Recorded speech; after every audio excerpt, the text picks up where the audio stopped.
Olá, tudo bem? Estamos começando o nosso ADM-Cast, o podcast que te mostra que a administração está em tudo. Eu sou Maria Rita Werneck e é um prazer receber você aqui com a gente de novo, 2025.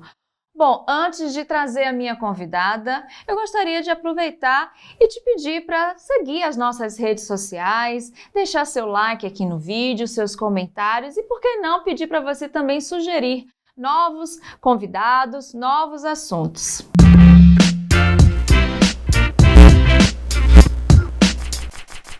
Bom, nosso episódio hoje é sobre o mercado de luxo e suas oportunidades. A gente vai falar com uma especialista sobre o assunto para entender como esse mercado que fatura trilhões de dólares no mundo todo está mexendo não só com a economia, mas também com a sociedade. Eu tenho o prazer de receber a PhD em Marketing de Varejo e coordenadora da pós-graduação em Negócios e Marketing de Luxo Contemporâneo na ISPM, professora administradora Cristina Proença. Tudo bem, professora? Seja muito bem-vinda. Tudo bem, Maria Rita. E você? Tudo bem, um prazer recebê-la aqui e falar sobre esse tema, esse assunto mercado de luxo, que sempre fez parte da nossa sociedade, mas que ultimamente parece que as luzezinhas, estão brilhando mais fortes. Aí eu vou já iniciar aqui o nosso programa perguntando como é que a gente pode definir o que é mercado de luxo contemporâneo e o que é que ele é diferente,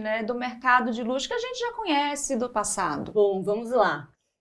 O conceito de luxo realmente ele vai evoluir muito ao longo do tempo, porque ele vai refletir os valores vigentes na sociedade em uma determinada época. Então, ele mudou muito ao longo da história. Mas se a gente pensar assim do século passado para cá, o que a gente percebe é que o luxo antes, ele era um conceito, tinha uma definição relativamente simples, Por quê? Porque ele era um universo dedicado a uma elite, manejado por pequenas instituições localizadas na Europa, com manufatura artesanal, Então, basicamente, essas eram as referências que definiam o luxo. O que aconteceu nas últimas décadas foi que essas referências se multiplicaram. Então, tornou um conceito, uma definição que seria simples, uma definição e um conceito muito mais complexo. Que referências que se multiplicaram? Então, a gente falou que o luxo era destinado a uma elite, Nas últimas décadas, o que a gente viu no mercado de luxo é um processo de democratização, onde a base de consumidores do luxo aumentou significativamente, chegando a novos consumidores, Esse fenômeno ele pode ser ilustrado, por exemplo, por collabs, que marcas de luxo fizeram, por exemplo, com marcas de fast fashion, como a Chanel e o Karl Lagerfeld fizeram em 2004 com a H&M. Então, ali foi um movimento super inovador, em que uma marca que era considerada muito inacessível, se tornou acessível a partir de uma coleção desenvolvida especificamente para aquela marca. A coleção foi um super sucesso, vendeu imediatamente, fez a pauta para as demais collabs da marca do Karl com a H&M. Então, esse seria um exemplo dessa democratização que eu acho muito interessante abordar um pouquinho mais. Uma outra questão que a gente viu é que as marcas antes que eram apenas europeias, elas começam a surgir marcas também de outras localidades. Então, para falar sobre isso, acho interessante fazer referência a um relatório que a Deloitte emite anualmente e que faz um ranking dos 100 maiores grupos de luxo que temos. Então, se você pega os primeiros lugares, aí você vai ter as marcas tradicionais lá, os grupos tradicionais, nem falo marcas, mas eu falo da LVMH, do grupo Kering, da Richemont, Então, são grupos todos ali, franceses, suíço, localizados na Europa. E o que a gente vê nessas últimas décadas é o surgimento de marcas procedentes de outros lugares. até mesmo dos Estados Unidos, que seria mais comum e já faz mais tempo, mas mais recentemente marcas chinesas, por exemplo. Então, um grupo que chama Chow Tai Fook, que apareceu, eu acho que no ranking pela primeira vez há alguns anos, 5, 6, 7 anos, e que foi subindo, que hoje está na 7ª, 8ª posição do ranking. Então, também mais um ponto, né, que foi bastante importante.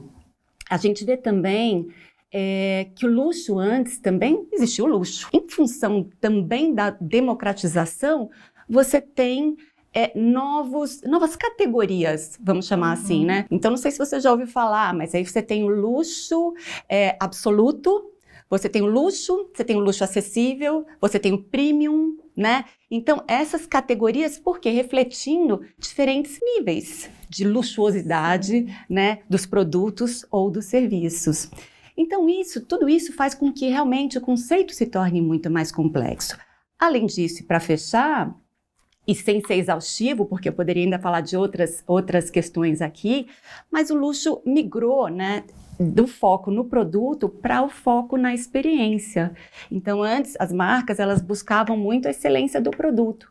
Hoje, o produto sozinho não é mais suficiente, né? Você precisa oferecer também todo esse contexto, essa experiência para os seus clientes. Então, são muitas transformações aí pelas quais o conceito passou e que hoje traz essa complexidade para o universo do luxo. Aí, sem entrar em outras questões, como, por exemplo, o luxo é subjetivo, né? É claro que vai depender um pouquinho da sua percepção, que é luxo para mim, não é luxo para você, né? Também na questão do luxo evocar algo que é diferente do seu dia a dia, que é algo especial, né? Então, você tem várias nuances aí que acabam compondo esse conceito de luxo contemporâneo. Bom, professora, diante de todas essas nuances, né, de todas essas complexidades, eu imagino que o público também esteja mudando juntamente com o mercado. Como é que a gente consegue definir hoje o público desse mercado de luxo? Quais são as principais exigências? Como é que a gente consegue classificar por gerações? Tem diferença entre as gerações? Vamos lá, então voltando um pouquinho, porque a gente tem, claro, vários segmentos de consumidores diferentes convivendo no mercado, principalmente se você pensar em termos mundiais, mas aqui no Brasil também. Então, quando eu falei lá atrás elite, você pensa naquele consumidor tradicional. Quem é esse consumidor tradicional? Principalmente localizado na Europa, que já convive com luxo ou através de várias gerações de sua família já está habituado ao contexto de luxo. É interessante que a Bain & Company ela fez uma segmentação em 2014. Essa segmentação foi psicográfica, né? E um dos perfis era do consumidor desiludido. E o desiludido era uma parcela desse público tradicional, que era assim, I am so over it, né? Como quem diz, sabe, o que tem de novo para mim? Né? Já deu, né? Eu quero novas marcas, novos nichos, né? Então existe também esse perfil também que está buscando ainda algo de novo. Mas o que a gente vê de transformação mesmo é a inclusão de outras nacionalidades e culturas, né, por consequência, a esse perfil de consumo. Então, aí eu estou falando de países como China, que foi o principal motor de crescimento, né, do setor nos últimos anos, diria na última década. Né, você tem Índia, Brasil, Rússia, né? Então, são consumidores que não tiveram acesso ao luxo muito facilmente, durante muito tempo, né? Então, que tem uma relação diferenciada com esse universo, né? Paralelamente, você tem também as outras culturas e nacionalidades que também trazem uma diversidade cultural. E claro que a cultura interfere, né? Também em como que você percebe o luxo, mas você fala de árabes, você fala de indianos, né? Mesmo os americanos trouxeram uma percepção também diferente, né, para o luxo. Eu acho que a questão de nacionalidade e culturas é bastante forte. E aí, só comentando que eu acho que surge um tema muito importante, que é como você atender, como você servir, como você se relacionar com essas culturas diferentes, já que elas têm referências diferentes para o mercado de luxo, né? Então, para você criar empatia, você precisa entender profundamente quais são esses valores, né? E aí você falou das gerações, sem dúvida também impacta muito, né, no business, no negócio como um todo. Então, você pensa nas marcas mais tradicionais, elas eram pautadas, elas eram voltadas também para aquele público mais tradicional. E hoje elas precisam desenhar uma estratégia para gerações que estão convivendo ali. Uhum. Então, é preciso trazer o olhar do buzz, né? Porque assim, quem define o que é in são as gerações mais jovens. Porém, as mais tradicionais, o que elas vão comprar? Os produtos mais icônicos. Como que eu faço um equilíbrio dessa oferta, né? Então, elas têm esse grande desafio, porque realmente a demanda, tanto em termos de produto, quanto de serviço e de experiência, vai ser diferenciada. Eu acho interessante, a gente estava conversando aqui, né, professora, antes de começarmos a gravar, que recentemente saiu uma pesquisa da própria Bain & Company falando do impacto da geração Z no número de consumidores do mercado de luxo.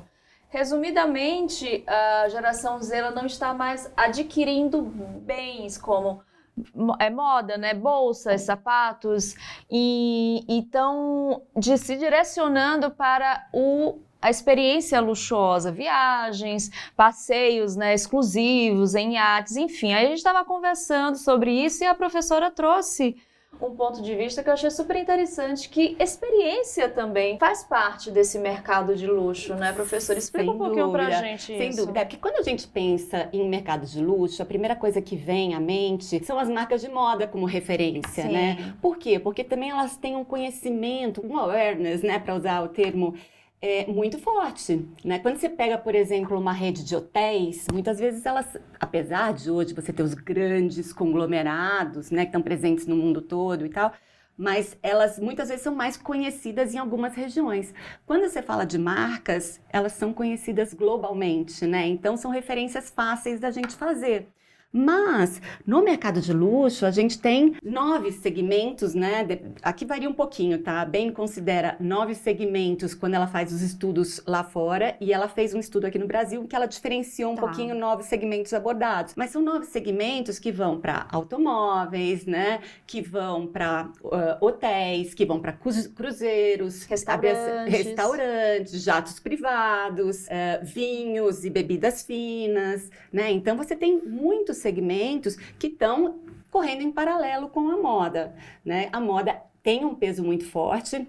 Lá fora, né, nesses relatórios globais, a moda entra em segundo lugar. O primeiro segmento mais forte é o de automóveis, né? E aqui no Brasil, nesse levantamento da Bain, ficou a moda e bens de uso pessoal, que eles chamam, acessórios e tudo mais, em primeiro lugar, né? Depois vem automóveis. E aqui é interessante que eles inseriram nessas categorias a categoria, então, de imóveis e de saúde. Olha. Que o Brasil realmente é um destino bastante forte de turismo médico, né? Então, é bastante interessante também de abordar. Bom, professora, a gente está falando sobre um mercado, a senhora iniciou o nosso programa dizendo que é um mercado que está mais democrático, mais popular, mas aí vem uma curiosidade, o mercado de luxo sempre trabalhou com a exclusividade, né?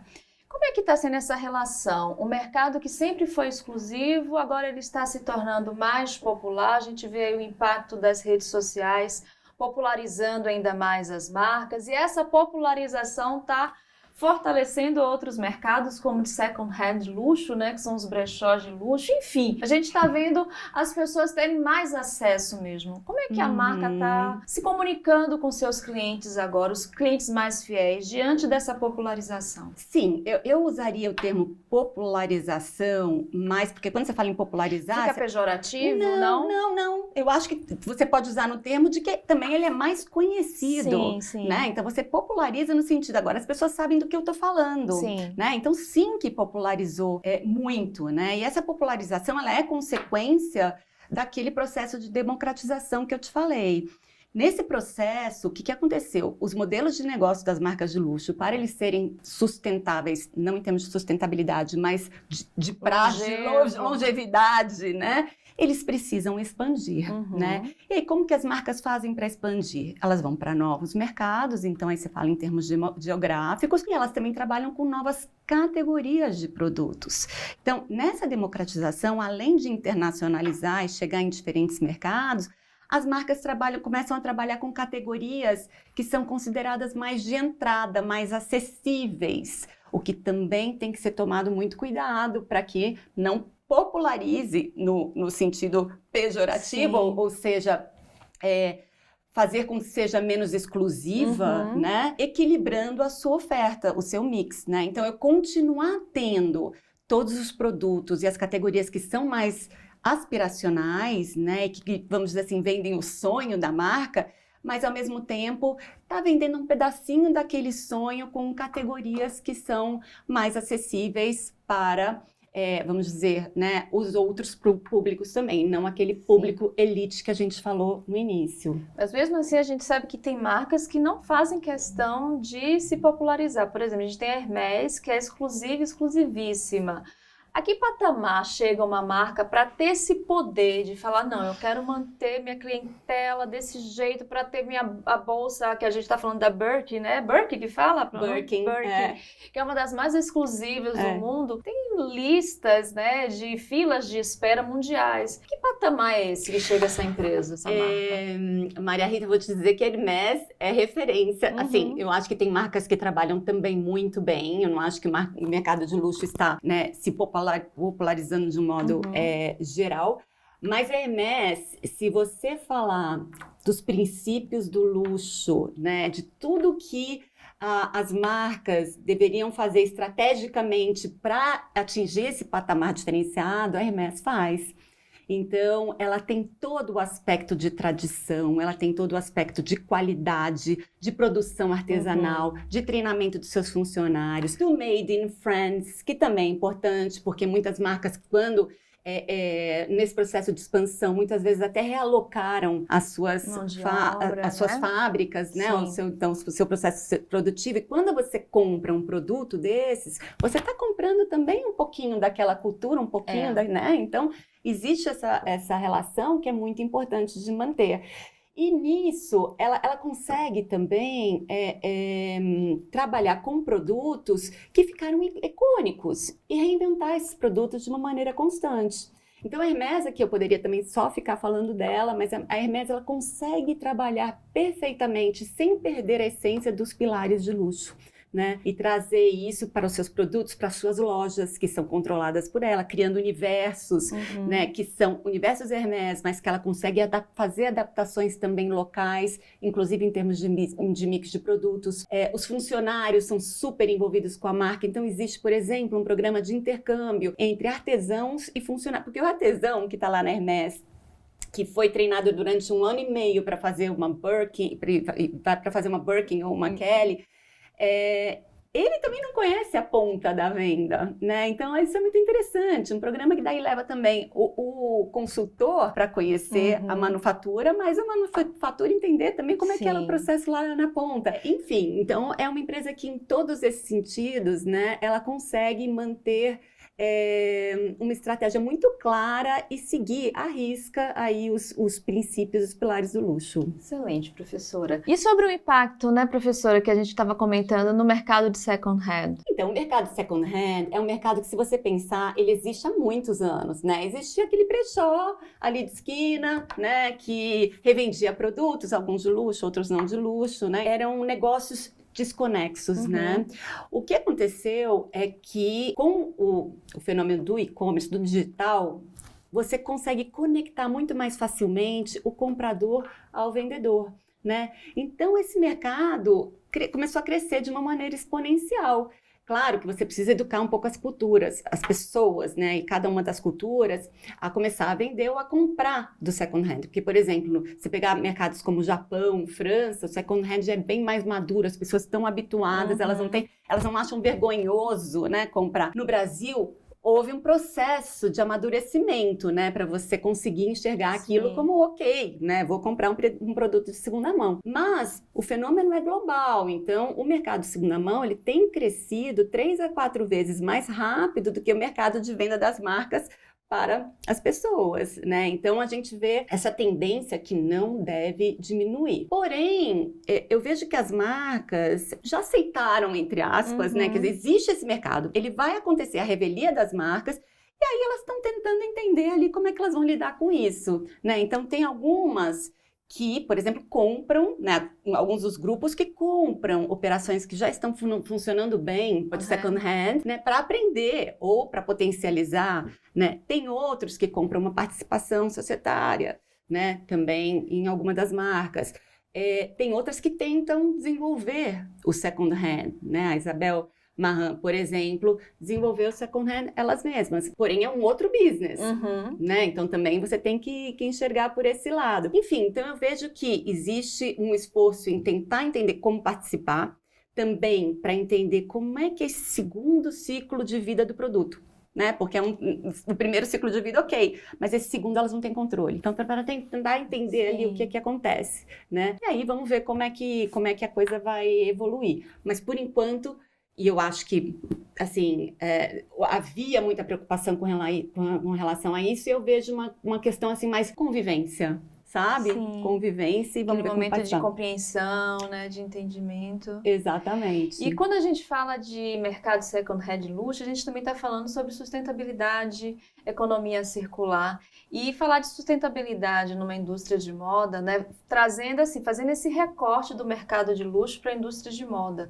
Como é que a indústria da moda de luxo está trabalhando a sustentabilidade, está se preocupando com isso? Eu acho que o luxo, quando a gente pensa em moda e luxo, o luxo ele tem alguns valores, né, como a questão da atemporalidade, a questão do passar de geração em geração, da qualidade absoluta dos produtos, né, que são positivas, né, em termos de valores de sustentabilidade. Por outro lado, você tem algumas questões com relação a materiais, principalmente usados, né, que podem ser muito questionados. Então, o que eu vejo é que as marcas têm que enxergar que esse é o futuro, né? Eu acho que não tem outra direção. E começar a trabalhar nas alternativas para isso. Quando a gente fala de moda de luxo, sem dúvida nenhuma, a referência principal é a Stella McCartney, né, que é uma marca que nasceu há mais de 20 anos e nasceu absolutamente sustentável, de acordo com o propósito da fundadora, né? Então, tudo que ela desenvolve no sentido de melhorar essa questão e essa abordagem, né, das suas coleções. Então, você vê a cada coleção, ela aumenta o percentual de produtos que foi feito e desenvolvido de maneira sustentável. E assim, abrindo mão de lucratividade, abrindo mão, por exemplo, como criadora, como designer, abrindo mão de ter maiores opções. Sim. Ou de ter, né, usar tecidos ou materiais que seriam muito mais vendáveis e atraentes para desenvolver coisas novas que demoram muito tempo, né? Então, eu acho que ela tem um mérito muito grande de levantar essa bandeira. Ainda, professora, sobre esse assunto de sustentabilidade, aproveitando que a gente está falando, né, sobre essas evidências do mercado de que sim, as marcas precisarão serem mais sustentáveis. A gente sabe que muitas marcas ainda produzem em cima de couro de animal. A gente tem as peças feitas com couro de crocodilo, couro de cobra, e são marcas que são de grandes, primeiras linhas, né? Como é que elas podem compensar essa questão da sustentabilidade, uma vez que elas não abrem mão desse lado produtivo, né, desse design, dessa tradição já, que acaba sendo uma tradição, né, da própria marca? Olha, compensar... Talvez na mão de obra, não buscando mão de obra análoga à escravidão, que a gente, se eu não me engano, há uns 2 anos saiu uma relação de grifes que estavam, né, com esses problemas. Como é que funcionaria isso? Eu acredito que a rastreabilidade da cadeia, né, de produção é fundamental aí dentro do processo de conscientização e de transformação de todo o processo num processo sustentável, né? Então, você ter a rastreabilidade dessa cadeia. E aí, eu entraria um pouco na questão da tecnologia, que é muito importante para isso, né? Então, eu acredito que quando a gente fala de tecnologia e de mercado de luxo, claro que o mercado de luxo também tem usado muito a inteligência artificial para várias partes do processo ou mesmo para o relacionamento com o cliente, né? A realidade aumentada. Mas eu diria que o blockchain, que é a tecnologia que traz essa rastreabilidade, o registro de todos os processos, é uma das mais relevantes, né, hoje para o mercado de luxo, que não era utilizada anteriormente, né? Então isso traz para o consumidor muito mais segurança e confiabilidade de que ele está efetivamente consumindo um item, comprando uma marca que está preocupada, que está obedecendo, né, todas as diretrizes, né, que levam a essa questão do produto mais sustentável, né? Então eu acho que eu colocaria a blockchain como uma das principais aliadas aí do luxo nesse processo, além do que ele vai auxiliar nessa segunda vida, né, que a gente falou quando vamos para o second hand, porque um dos grandes problemas hoje das plataformas de second hand é garantir a autenticidade dos produtos vendidos. É um processo custoso, né, porque você imagina que cada peça tem que ser analisada, então, realmente, quando você fala de uma bolsa, né, de $10 mil, ok, né, fica mais simples, mas às vezes você está falando de roupa, peças de roupa, né, de um valor menor, e que você tem que passar por todo esse processo também. Então, você imagina o quanto que essa certificação vai facilitar essa segunda vida e administração desse negócio. Bom, agora a gente vai falar um pouco mais sobre as redes sociais. A gente falou que elas estão impactando demais nesse mercado de luxo. Então eu gostaria de saber como é que elas estão sendo usadas para se comunicarem com os consumidores. A gente tem os influenciadores, os embaixadores. Como é que está funcionando isso, professora? Pois é. Essa questão de embaixadores de marca, né, de representantes, ou usar celebridades, né, para representar marcas, né, de luxo, sempre foi uma questão bastante debatida, porque assim, a partir do momento que você precisa de uma celebridade, dá a sensação de que, peraí, a marca não é suficientemente forte, não tem suficiente personalidade, né? Ela necessita de alguém para estar dando aval para ela, então tem um pouquinho dessa conotação. Mas o luxo, sem dúvida, sempre usou muito desse recurso. E aí eu acho que para funcionar, o que tem que acontecer é que tem que ser muito autêntico e genuíno por parte do influenciador, do embaixador de marca, de quem seja. Então aí eu acho que assim, o ideal dos mundos, né? Se você pensar lá atrás, em 1952, quando a Marilyn Monroe foi entrevistada pela revista Life, né? E perguntaram para ela o que você usa na cama, né? O que você usa para dormir. E aí ela responde: bem, apenas algumas gotas de Chanel No. 5, né? Então, isso foi algo espontâneo, foi algo natural, algo que é usado até hoje pela marca, né?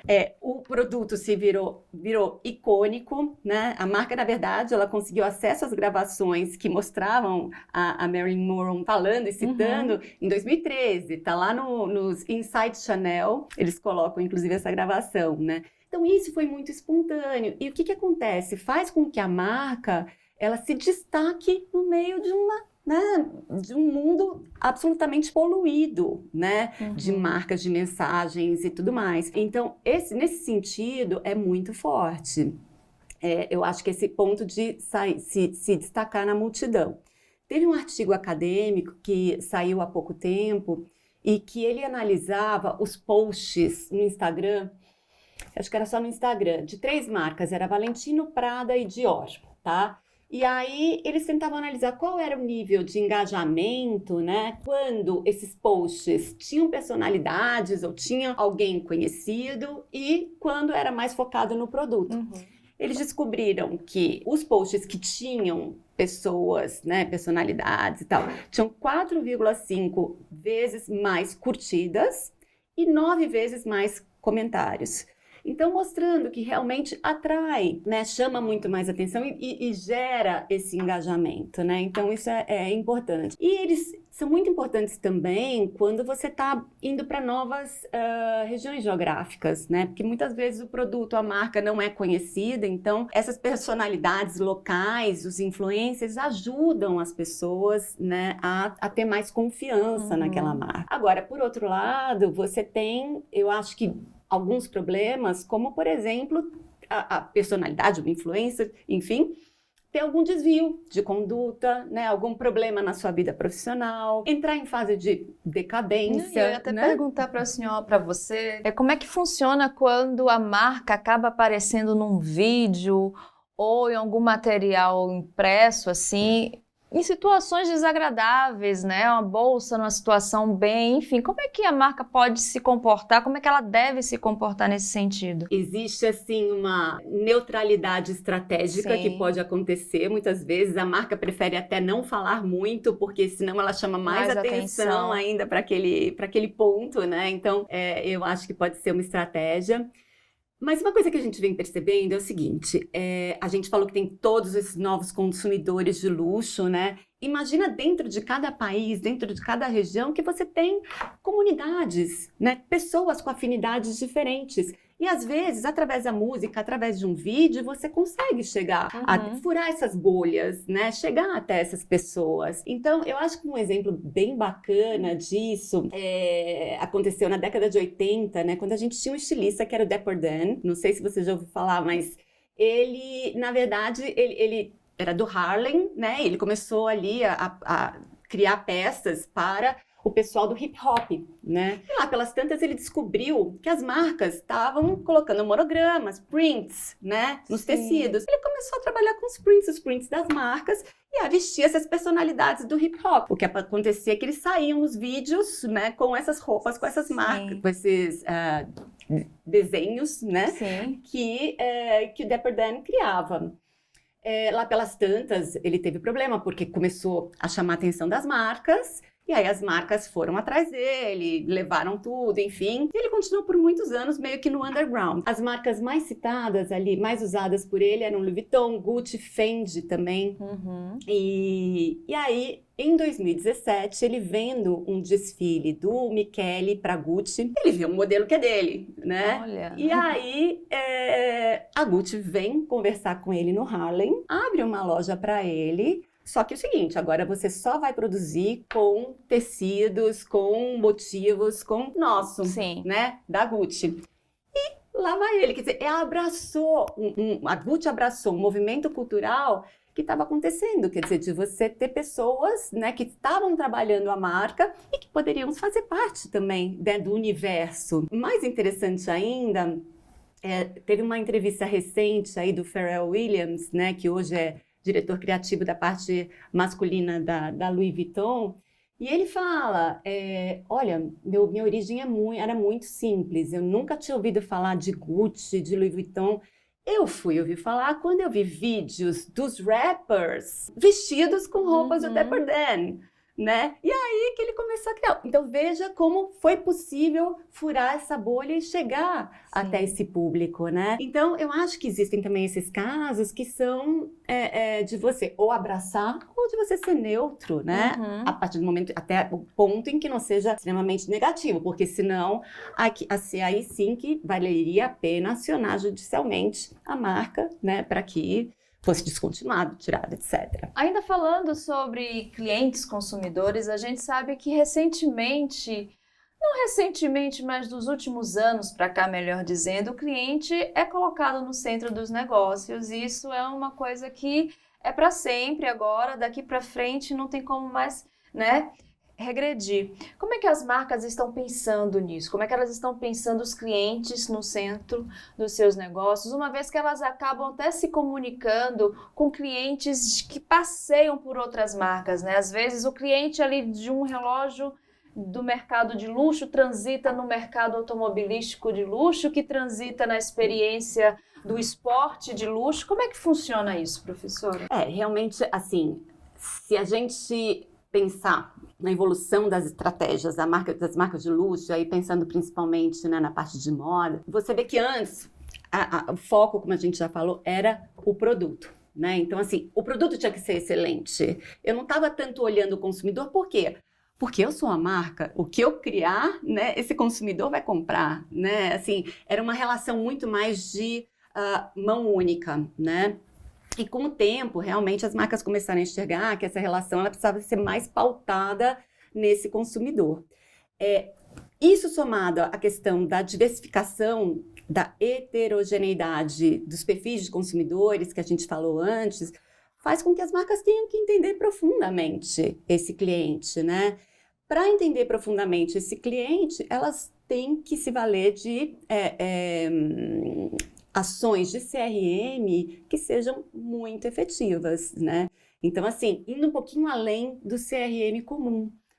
A ideia, né, o ideal dos mundos seria que elas conseguissem reproduzir aquela figura do lojista, do gerente de uma loja dos anos 50 ali, que conhecia a clientela, né, que sabia toda a história da família, que sabia que evento que tinha acontecido, que evento que ia acontecer, né? E aí vem o CRM forte para ajudar as marcas nisso. Então, a primeira coisa, identificar esse cliente. Quando eu falo identificar esse cliente, não é só chamar pelo nome, né? Mas é entender os hábitos, as preferências, né? Então, migrando um pouquinho, se pensar num restaurante. É isso que eu ia perguntar, se isso vale também para os outros nichos, né? Restaurantes, hotéis. Muitíssimo. Acho que serviços, porque assim, quando você fala de produto, se o consumidor, imagina assim, né? Você tem fila nas portas das lojas, a Chanel, você tem fila na porta da Prada. O consumidor que está ali, que vai comprar, ele está satisfeito se ele sair com aquela peça. Ele acha que faz parte, né, daquela jornada, né? Só que vai ter alguns clientes que para os quais você fala que compram sempre de você e tudo mais, que são fiéis, que aí você tem que, né, fazer algo diferenciado. Isso também vai acontecer depois nos outros setores. Então, num restaurante, por exemplo, né? Quando você chega, você já sabia, quer dizer, o pessoal que te recebe ali com o teu automóvel já sabe onde quer que pare seu automóvel. Quando você entra, você é recebido pelo maître, o maître já sabe que você gosta de sentar em tal mesa do bar para tomar um drink. Durante quanto tempo? Qual é o timing que você vai querer ficar ali? Naquele timing ideal, ele vai te passar para o salão principal, vai saber qual a mesa que você quer sentar, vai saber os pratos e assim por diante. Né? Então, isso são o que a gente chama de provas de atenção, né? Então, não é aquela atenção, não é simplesmente conhecer o nome, né? É muito mais do que isso. Num segundo momento, as estratégias de CRM, elas devem direcionar para identificação dessas necessidades específicas, né? E daquilo que o cliente realmente quer, que foi o que a gente acabou de falar. Ou seja, não é aquela via mais de mão única, é entender um pouquinho as preferências desse cliente e chegar num ponto, por exemplo, de desenvolver produtos personalizados. Então, a personalização também é uma tendência muito forte no mercado de luxo. E, por último, o que a gente chama de prova de gratidão. Então, assim, uma vez que você conhece muito bem o cliente, que você escutou, que você desenhou, que você personalizou, o que você vai oferecer para ele no final? Como, né, prêmio de tudo isso. Então, aí você tem os movimentos que são mais caros e mais demorados, como, por exemplo, levar o teu cliente para conhecer os workshops, os ateliês, mergulhar no universo da marca, né? Quem faz isso muito bem é o Audemars Piguet, então vai levar essa pessoa para a vila de Le Brassus para conhecer como é que funciona, para conhecer artesãos e tudo mais. Ou então, por exemplo, também desenvolver, que eles fizeram isso, as AP Houses, né, que são as casas Audemars Piguet. Hoje eles têm 20 pelo mundo, mas começaram acho que há uns 4, 5 anos. Então são ambientes que não são lojas, sabe? São ambientes agradáveis que você vai para... está ali o produto também, mas ele não está exposto de uma maneira, né? Que você vai conversar, que você pode encontrar pessoas, né? Que têm um interesse semelhante. E aí, não falando de Audemars Piguet, mas falando de marcas em geral, eu acho que criar esse senso de comunidade seria, assim, sabe, o ápice desse marketing de relacionamento, né? Não, pegando um exemplo de fora do mercado de luxo, que a Harley Davidson consegue fazer super bem, né? Então, se você consegue fazer isso, as pessoas realmente se sentem vinculadas, vivendo aquela marca, né? Inclusive, até pessoas que não têm a própria moto Harley Davidson, né? Tem como é que eu posso dizer, um sentimento pela marca, né? Uma apropriação sem ter nem usado, né? É interessante isso. Porque esse vínculo é muito mais forte do que simplesmente a questão do produto, né? E eu vejo, assim, esses clubes seletos, né? Eles têm também um potencial de crescimento muito grande. Eu não estou falando de uma marca, mas, por exemplo, o Soho House, né? Que chegou há pouco tempo no Brasil, que também cria esse senso dos semelhantes, né? Dos interesses, né? Da frequência naquele lugar, né? De ter uma abordagem diferenciada. Então, eu acho que isso também é muito importante. voltando, o senso de comunidade no luxo também é muito importante para as marcas criarem. E eu imagino, professora, que nada impede que profissionais, gestores, empresários, empreendedores de outros ramos que não sejam do mercado de luxo também adotem algumas dessas práticas dentro das suas escalas, obviamente, para ter essa relação favorável, promover essa experiência positiva com o cliente, né, professora? Sem dúvida. Eu acho que quando você fala do luxo, isso é uma das coisas que me atrai no luxo, você fala de raise the bar, né? Vamos subir a régua. Então, você acaba tendo como referência para vários tipos de ações. Uhum. É claro que todo modelo de negócios é um modelo de negócios de luxo. Então, se você quer ter um produto de luxo, você tem que seguir esses pilares. Sim. Mas aqui tem algumas partes desses pilares que você pode levar, né, para outros negócios, né? Então, a parte de atendimento, ou até, sabe assim, não especificamente apenas atendimento, mas questões de produção, por exemplo, né? Então, a gente vê feedback. muito... bom, essa parte de relacionamento, assim, que é fundamental. Mas até se você for, assim, na parte de produção, né? As marcas de luxo, elas prezam muito pelo controle maior. Já que o produto tem que ser excelente, de qualidade excelente, eu não vou confiar tanto, por exemplo, em fornecedores terceirizados. Eu prefiro ter isso na minha empresa, internalizado, verticalizado, né? Ou desenvolver parcerias muito fortes com esses fornecedores que façam que eles se sintam parte daquela marca, né? Isso também é muito importante. Então, claro, o luxo vai ter em cada um das suas áreas, né? Muitas coisas para ensinar.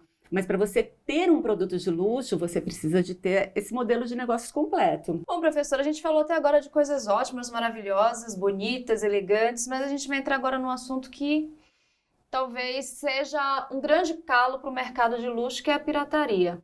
Eu trouxe um dado aqui só para vocês terem uma ideia de como isso tem realmente preocupado não só o próprio mercado, mas também a sociedade de uma forma geral.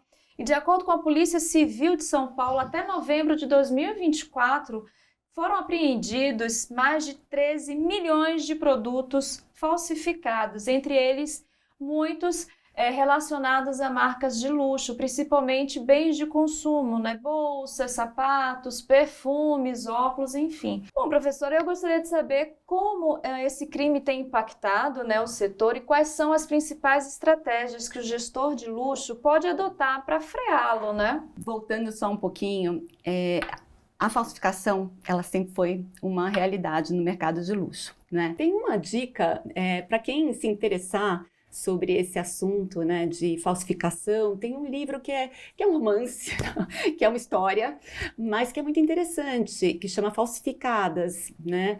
E ele conta a história de uma moça que ela comprava uma Hermès, ou uma bolsa de grife, né, de luxo autêntica, aí ela devolvia a falsificada. E ela fez o business dela em cima disso, né? Então, e conta bastante do backstage, de como isso funciona e de como isso opera, né? Então, é triste, mas é uma forma, né, de você entender um pouquinho mais do tamanho desse problema e de como pode repercutir, e, inclusive a ligação, talvez, com atividades criminosas. Mas, professora, eu estava pensando numa coisa. A gente falou no início do programa sobre a democratização das marcas, a gente vê na internet muita questão da ostentação das marcas. Será que isso não favorece o fortalecimento desse mercado alternativo? As próprias marcas, como é que elas conseguem analisar por esse lado, né? Eu acho que quanto maior e mais conhecido, quanto maiores, mais conhecidas as marcas estão, mais fácil de elas serem alvo desse tipo de ações, né? Desse tipo de iniciativa. A Hermès, né, que você trouxe, ela, por ser a referência no mercado de luxo, ela acaba sendo também o maior alvo, né? Então, ela é alvo de falsificação, né, direto, né? Foi em 2018, para você ter uma noção, um artista digital, foi em 2021. 2021, um artista digital chamado Mason Rothschild, ele criou uma Meta Birkin, né? Então, essa Meta Birkin, que era uma série de NFTs, que ele, né, vendia, colocava no mundo digital ali. Então, nesses casos, por ser grande, ela atrai muito dessas iniciativas, né, que nem sempre são para o bem, e aí ela tem que entrar com recursos para isso. Nesse caso, ela ganhou, né, acho que foi agora em 2024 também, não, foi em 2023 que ela ganhou e, né, então teve uma indenização e tudo mais. Então, ela tem que estar sempre cobrindo, né, essas questões que aparecem. Eu me lembro quando eu trabalhava, porque eu trabalhei já com vários tipos de negócios, e o McDonald's é um negócio muito grande também. Quando é um negócio muito grande, ele acaba sendo alvo de várias iniciativas. Eu não sei se é da sua época, mas teve um filme que saiu que era Super Size Me.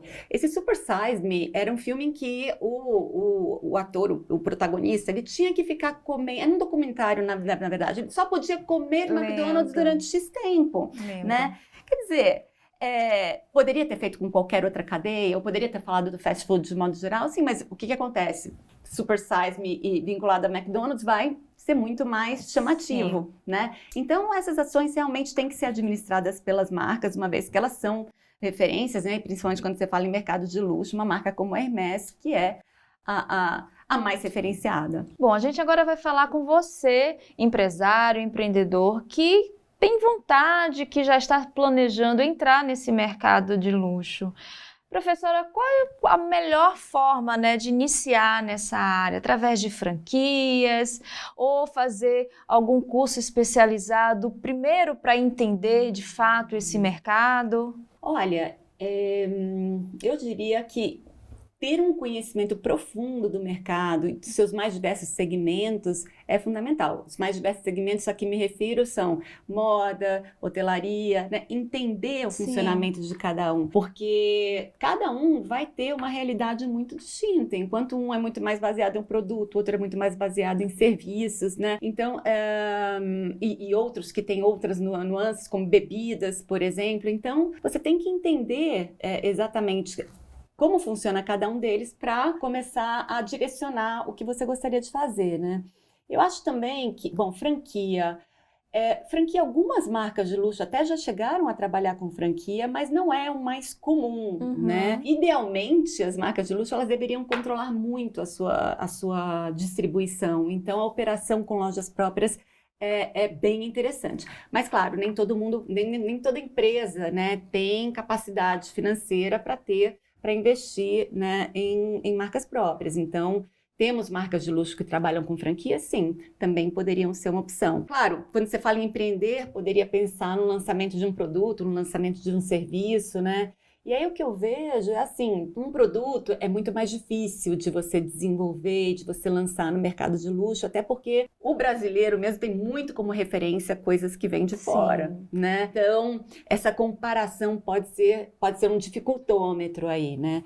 Mas a área de serviços eu acho que tem um campo imenso para ser trabalhado. Eu acho que toda a parte de atendimento, toda a parte de relacionamento que a gente falou, toda a parte inclusive de prestação de serviço para empresas do luxo, né, de criação de eventos e de experiências. Então, assim, eu acho que essa área tem um potencial enorme de investimento. Perfeito, professora. Bom, agora eu gostaria de saber como você se interessou por esse mercado, né, de luxo, você que é especialista na área, inclusive com experiência no exterior. Fala pra gente como é que foi seu contato, primeiro contato com esse setor. Olha, primeiro contato, eu diria assim, quando eu me formei e tal, que eu fui trabalhar com franquias. E eu era consultora nessa área e depois trabalhei não apenas com consultoria em franchising, mas também consultoria em marketing. E na época das franquias, eu fui contratada por uma marca que era La Perla, que é uma marca de lingerie, de underwear italiana. E foi meu primeiro contato, assim, com essa coisa da excelência do produto, cuidado com os bordados, né? Entender qual era o benefício daquele produto, não, assim, apenas os atributos, né? Então, isso foi bastante encantador. E aí, esse pessoal da La Perla nos indicou para o Hermenegildo Zegna. E o Zegna, na época, ele não tinha operação no Brasil. E ele queria vir para o Brasil, ele queria saber como.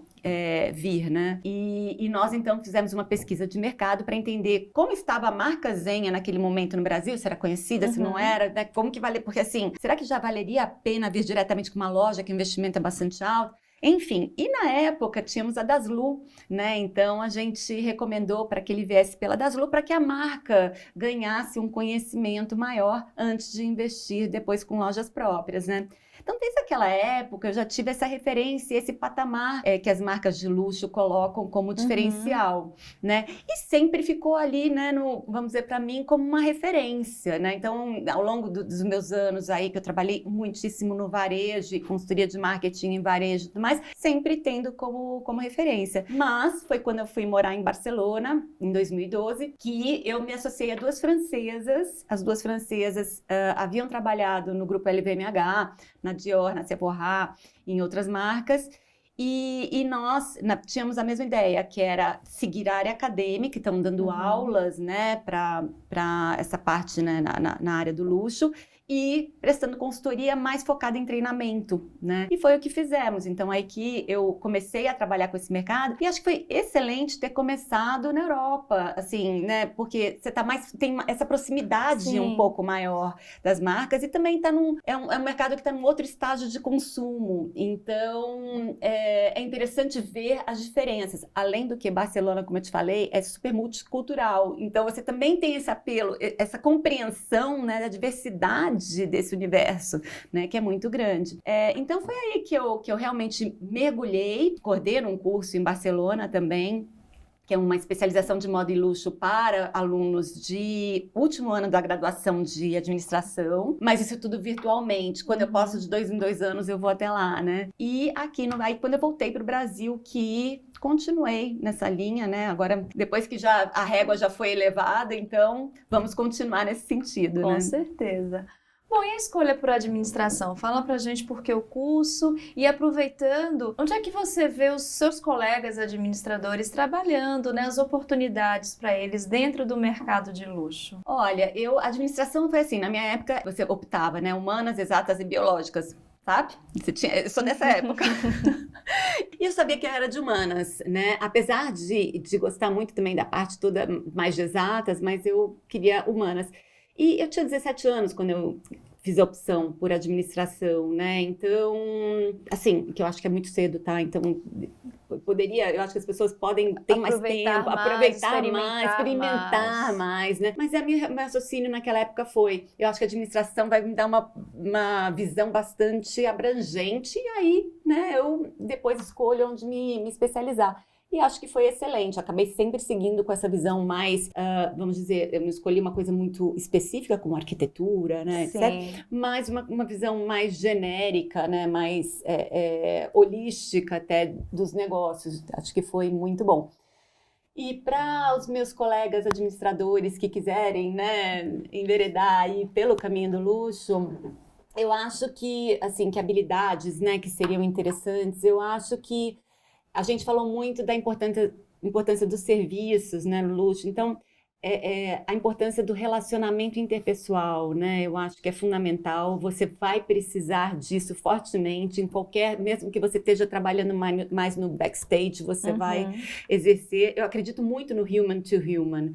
E eu acho que isso é muito importante para um profissional no luxo. Consequência disso, e talvez uma coisa que seja importante e necessária, é português e inglês muito bem falados, muito bem escritos, né? Ajudando nessa capacidade de relacionamento. E eu acho que uma habilidade também que é fundamental é a criatividade, porque a gente pode relacionar muito o luxo com a tradição, mas se você pensar nas grandes marcas, elas surgiram de grandes inovações, né? Então, aí você vai falar, Cris, não, mas eu não quero trabalhar na criação de produto, né? Ou, não, eu não estou voltado para essa... Não, a criatividade no luxo, lembra que a gente está falando de um mercado que busca excelência. Então, essa criatividade, ela pode surgir de fazer coisas diferentes de maneira inovadora em qualquer uma das áreas, né? Tanto que a LVMH mesmo tem, acho que chama Innovation Award todo ano, então que vai...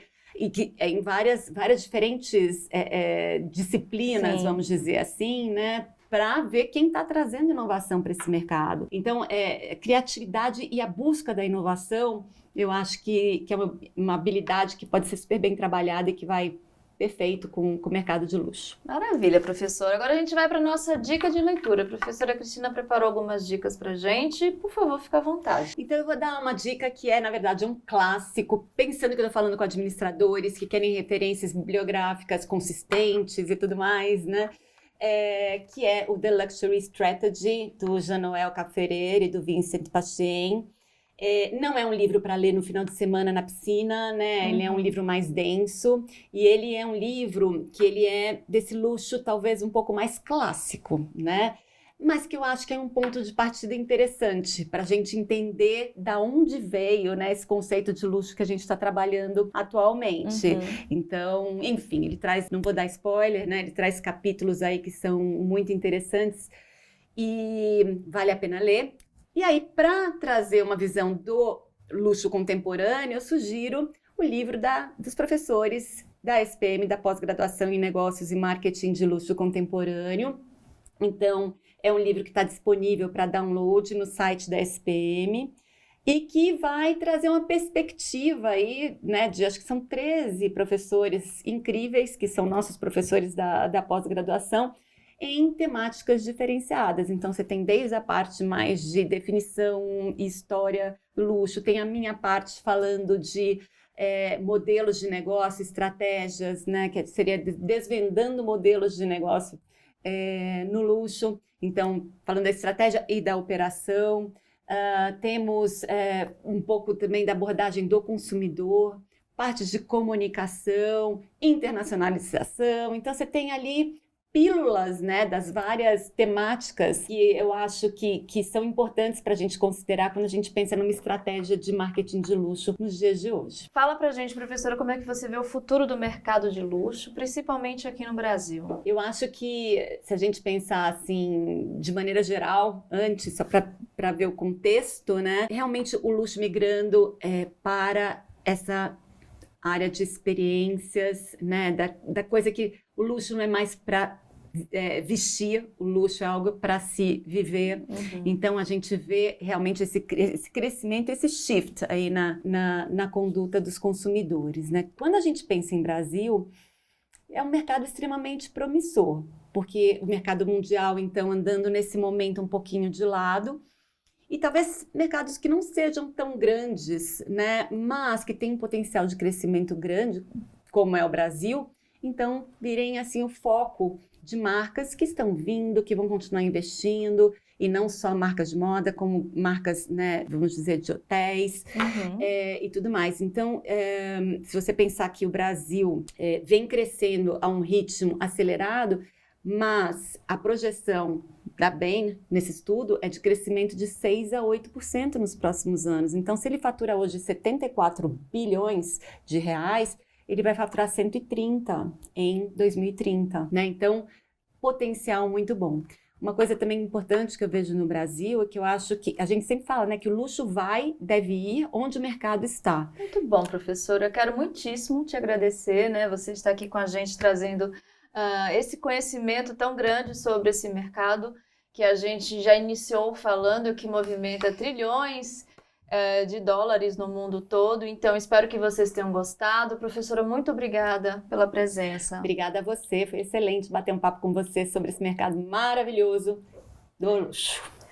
E muito obrigada a você também que ficou conosco nesta edição do ADMcast. Espero que você tenha gostado. Escreva nos comentários o que você achou sobre esse episódio. Também sugira novos nomes, novos conteúdos, novos assuntos para a gente trazer aqui para você. Eu sou Maria Rita Werneck, espero você no próximo episódio. Não esqueça de deixar o seu like, de curtir aqui o nosso vídeo. Você que está acompanhando aí no Spotify, muito obrigada pela sua audiência. Então, siga o nosso canal, deixe seu like, seus comentários e siga as redes sociais do CRA São Paulo. Até a próxima. Tchau, tchau.